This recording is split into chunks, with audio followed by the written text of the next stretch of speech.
Statistika oleh Judo Muhammad Tias Temun, kelas 12 MIPA 1. Assalamualaikum warahmatullahi wabarakatuh.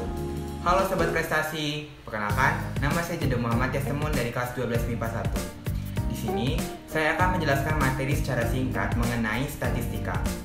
Adapun statistika yang sudah kita pelajari ketika kita kelas 6 SD dan juga kelas 9 SMP. Di sini, saya akan menjelaskan secara lebih dalam dan lebih rinci untuk kalian semua. Oleh karena itu, selamat menyaksikan. Pengertian statistika. Statistika adalah ilmu yang mempelajari mulai dari mengumpulkan dan mengelola data untuk disusun, disajikan, kemudian dianalisa, dan disimpulkan secara teliti dan benar. Nah, statistika ini adalah penyajian data yang dibagi menjadi dua. Yang pertama ada data tunggal, dan yang kedua ada data kelompok. Sekarang kita akan membahas tentang data tunggal. Berikut adalah data yang disajikan. Yang pertama ada tabel. Data tadi dapat kita kelompokkan menjadi tabel karena tabel merupakan susunan data dalam baris dan kolom, atau mungkin dalam struktur yang lebih kompleks.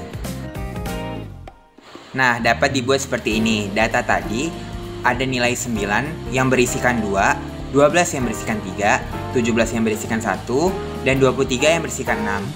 Nah, kita masukin ke dalam tabel sebagai nilai dari 9, 12, 17, 23.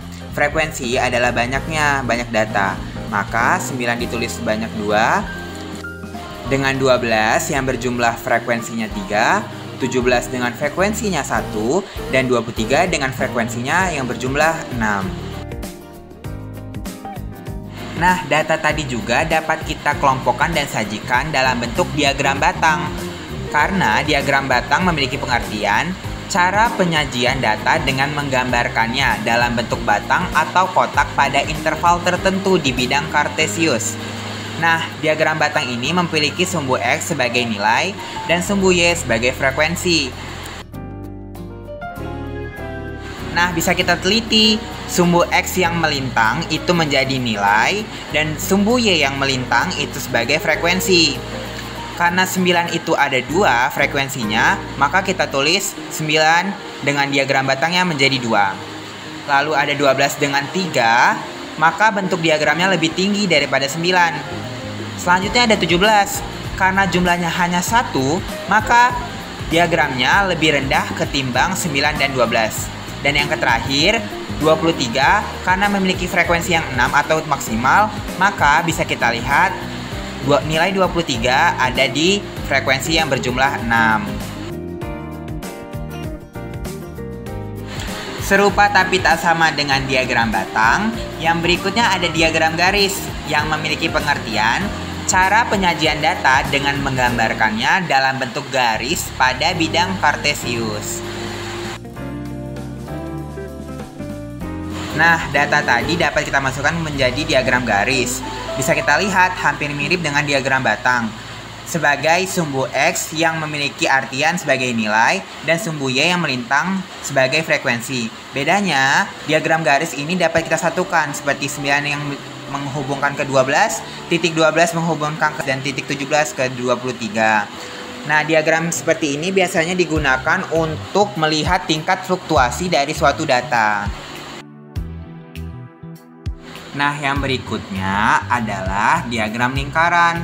Diagram lingkaran memiliki pengertian sebuah grafik statistik berbentuk lingkaran yang dibagi menjadi irisan-irisan untuk menggambarkan proporsi numerik.